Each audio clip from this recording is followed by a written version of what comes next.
மறைந்த முன்னாள் முதலமைச்சர் கருணாநிதியின் 101வது பிறந்த நாள் விழா. சென்னை மெரினாவில் உள்ள கலைஞர் நினைவிடத்தில் முதலமைச்சர் மு.க.ஸ்டாலின் மரியாதை.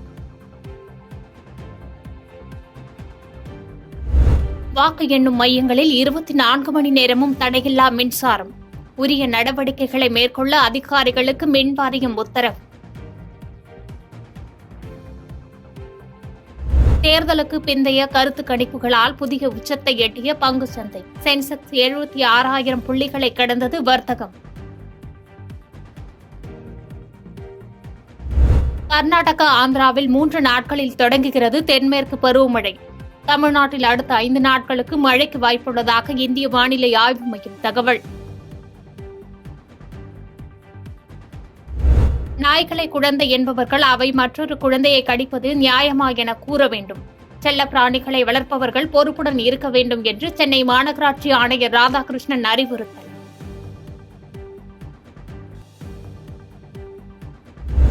ஜப்பானின் நோடோ நகரில் சக்தி வாய்ந்த நிலநடுக்கம்.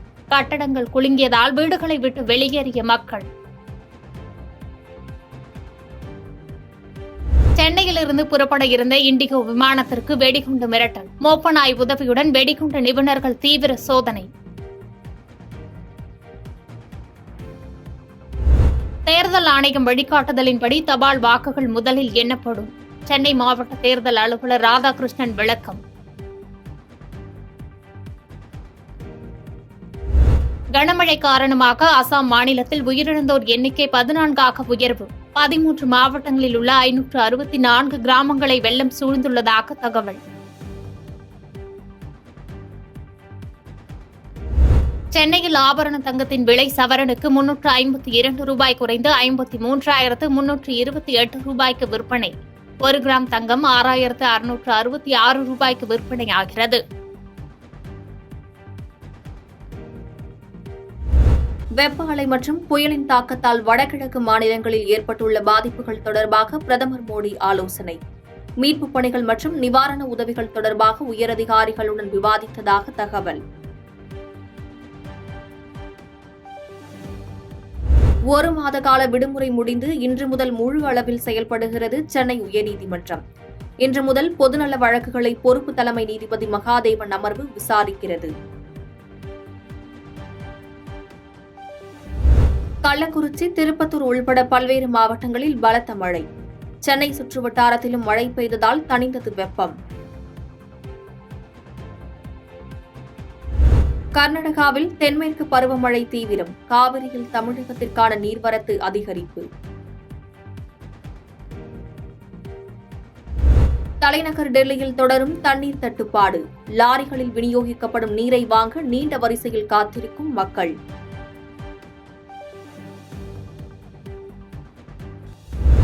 மேற்குவங்க மாநிலம் சந்தேஷ்காலியில் கடந்த சனிக்கிழமை நடைபெற்ற கலவரத்தில் தொடர்புடையவர்களை கைது செய்ய சென்ற போலீசார் அப்பாவிகளை கைது செய்ய முயற்சிப்பதாக கூறி போலீசாரை ஊருக்குள் வரவிடாமல் தடுத்து நிறுத்திய பெண்களால் தள்ளுமுள்ளு.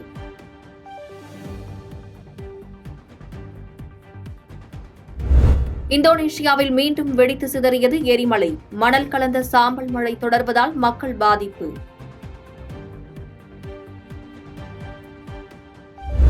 20 ஓவர் உலகக்கோப்பை கிரிக்கெட் தொடர். பப்புவா நியூகினியா அணியை வீழ்த்தி வெஸ்ட் இண்டீஸ் வெற்றி. பாதகம் செய்பவரை கண்டால் நாம் பயங்கொள்ளலாகாது பாப்பா.